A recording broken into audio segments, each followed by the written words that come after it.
Too Good Sports with Hamo and Greggy.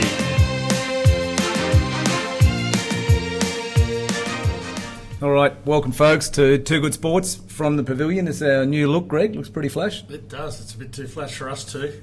We're back live. We're on, not live, but we're on Facebook. And where else are we at, Uncle Keith? YouTube. Beautiful. Yeah, all those newfangled things, Greg, yeah. It's coming out on record next week. I hope so, and then beta.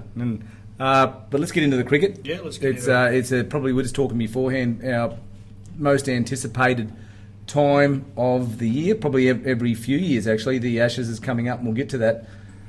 What's your big point that you want to talk about first? Yeah, the Ashes is going to take up 12 out of our 15 minutes or how long the show goes for, but the big story for me outside that is Dhoni.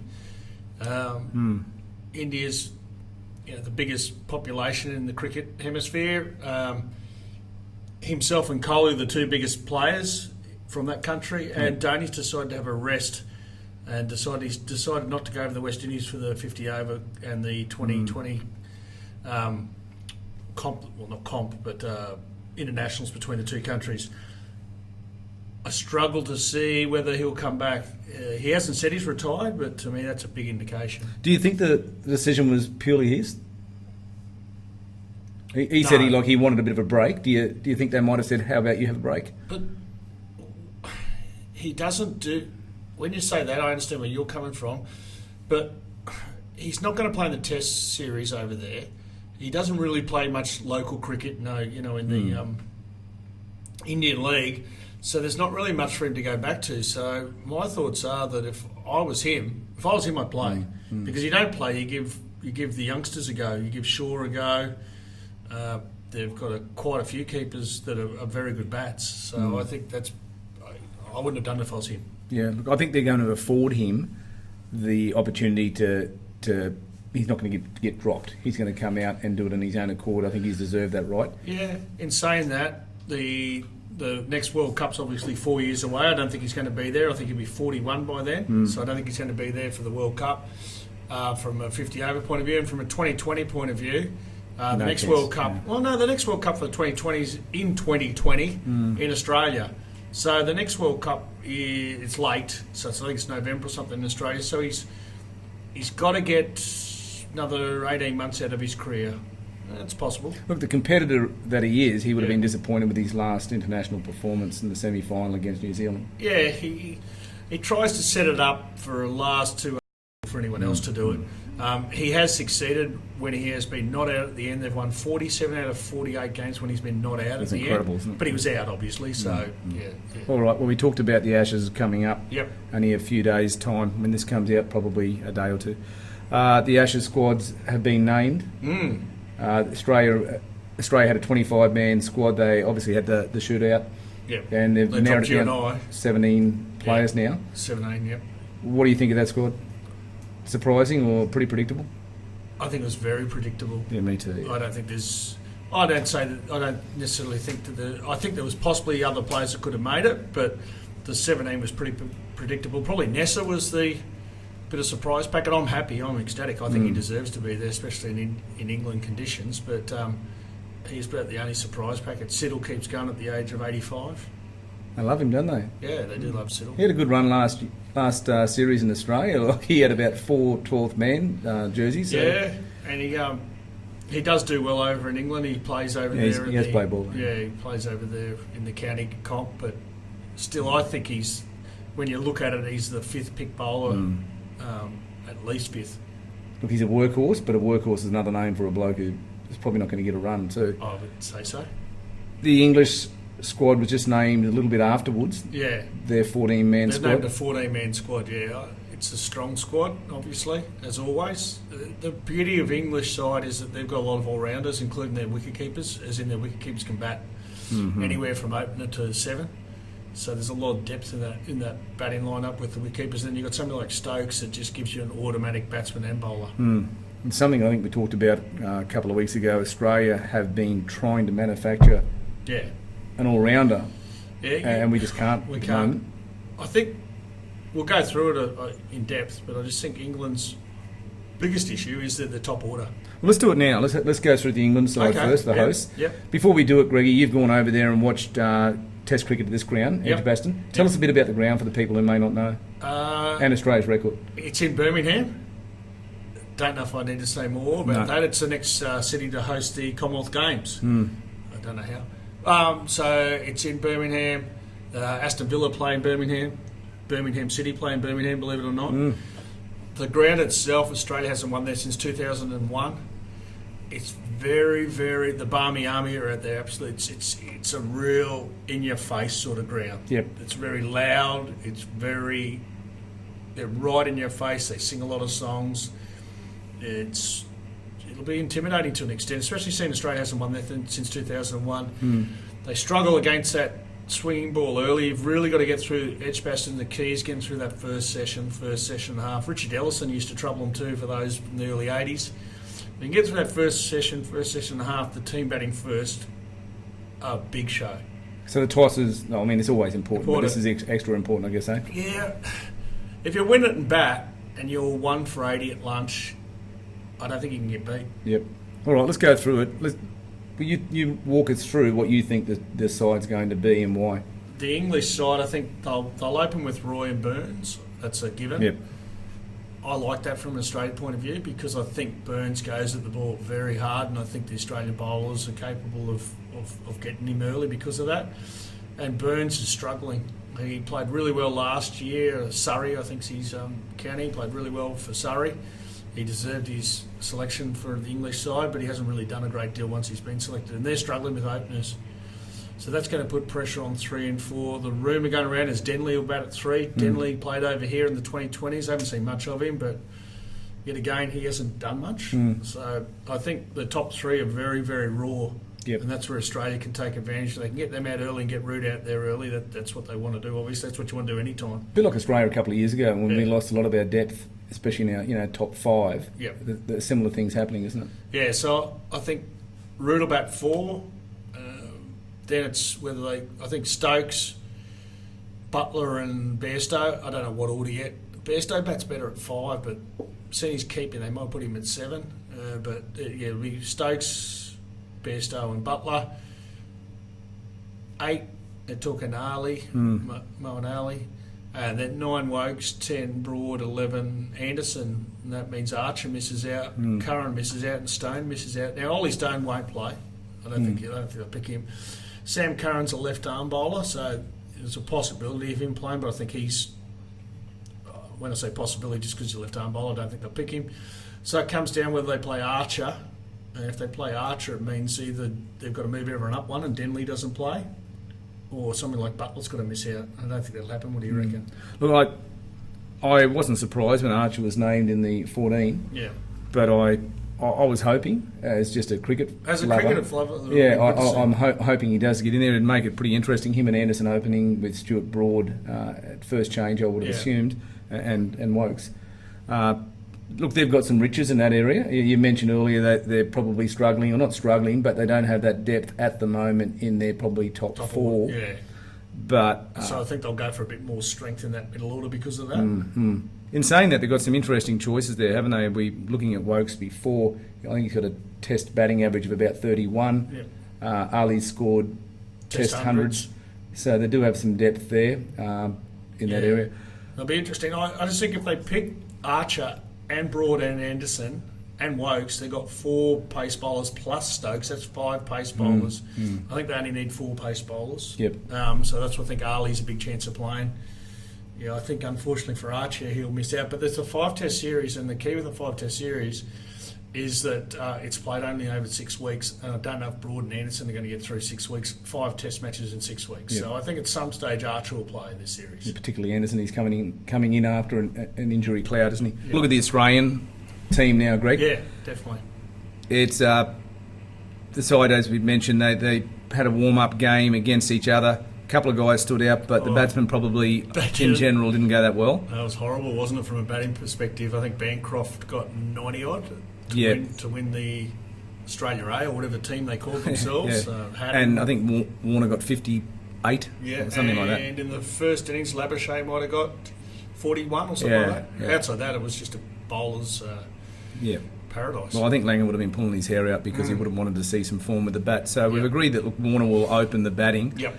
It's more than likely between Cameron Bancroft and Marcus Harris to open with him. What are you thinking? Look, I think I'm with you. I think I'd go with Bancroft, but I think they'll go with Harris. Why is that? I think they'll go for the two left-handers against Anderson. With the ball swinging, it means it's swinging into them. He can make it go the other way, but you want to force him into that. Yep. Fair point. And I think Anderson's the key for England, so I think they'll try to nullify him as early as they can.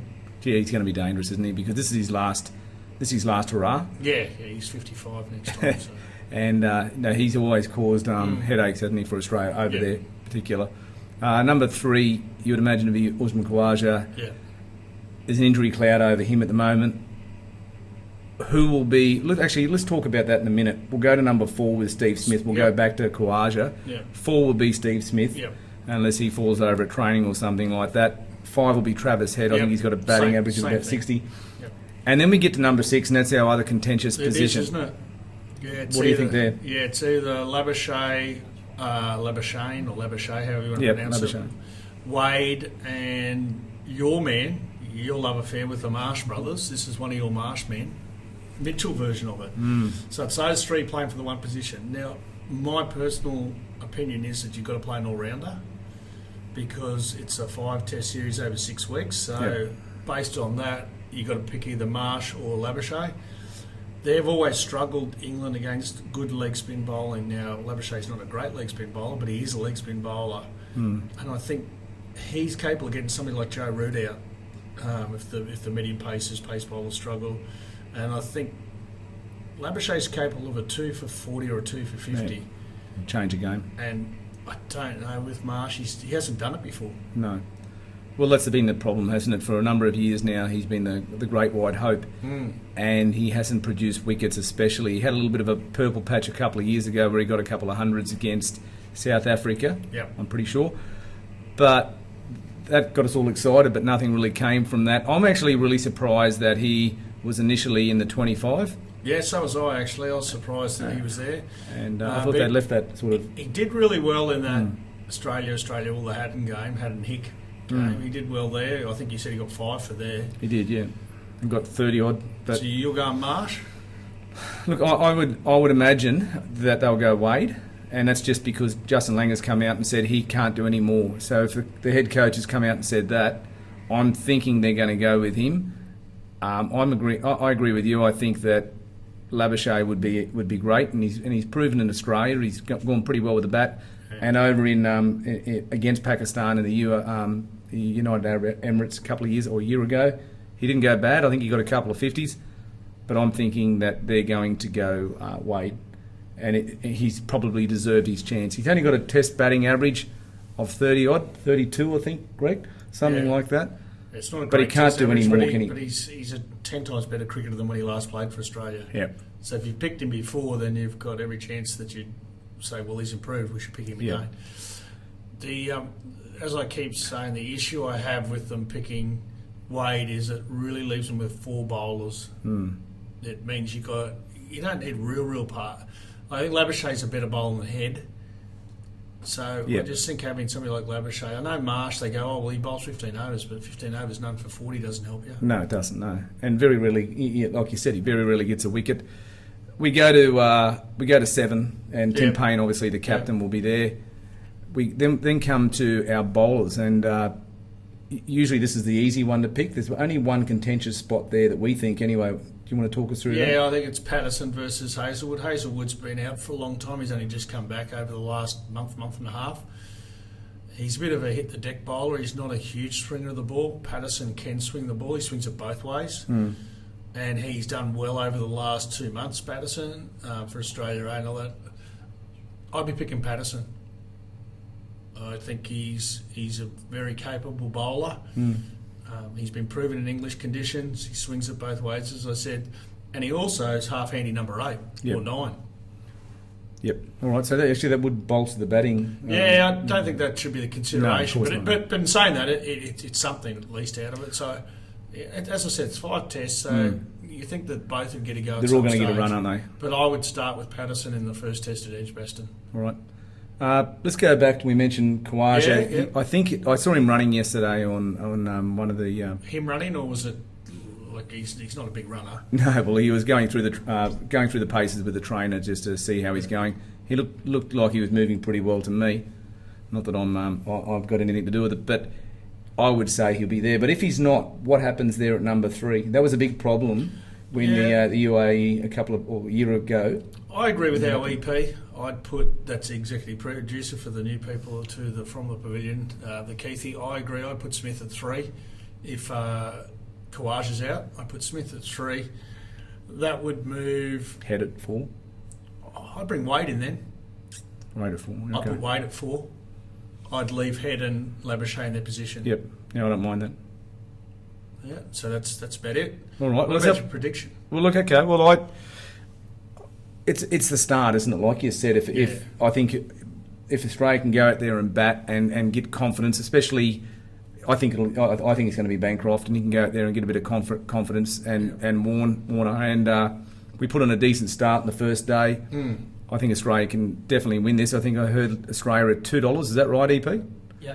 So I'm going to stick with Australia. I think this is pivotal. I think if we go out and we get beaten convincingly, that'll be the Ashes myself. Yeah, that's true. Yeah. 1-0 down, I don't think many teams have come back from that. No. England did back in, but that was because of the ball incident with McGrath and his foot. EP, while we're talking to it, could you do us a quick favour and get us an Edgbaston weather prediction for Thursday onwards, if you could? And also wouldn't mind knowing the other 4 test matches, I think in order. I think it's Lords, obviously, and Trent Bridge. So wouldn't mind knowing that, but off the top of my head, I think the first test match is critical. The weather's going to play a big part in the whole series, obviously. If this test matches loses more than half a day, I think it'll be a draw. Yep. Because I think Edgbaston's one of those decks, once you're in that second, third, fourth day, it does get better. It does deteriorate, which is rare for an English wicket. But I'm really confident that Australia will either win or draw. I'm just trying to get the weather predictions from EP, but without those weather predictions, I'm going to go Australia like yourself.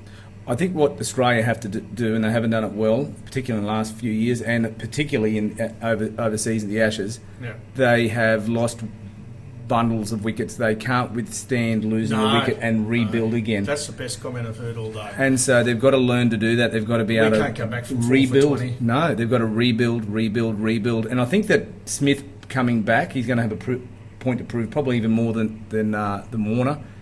How's this? We're getting live feeds from our great EP. So Thursday it's 13 to 21 with maybe rain. Friday the same. Saturday the same. Sunday the same, and Monday the same. Welcome to Singapore, except it's not 30 degrees every day. Or Darwin, it's not 35 each day. Yeah, it's a balmy. It's a balmy 21 to 22 degrees every day in the great Birmingham. So, look, like you just said, that if a half a day is affected by rain, that Thursday will make a bit of a difference, and it's going to be a few days. That Thursday is really, really interesting, isn't it? Because it's 21 degrees. There's predicted to be at least cloud around. Oh, God, you've got to get through that first session is just critical, isn't it? Let's go through the next test. So, obviously, Greggy, the first one's at Edgbaston. Then we've got Lords. Yep. After that, Greg? Headingley then.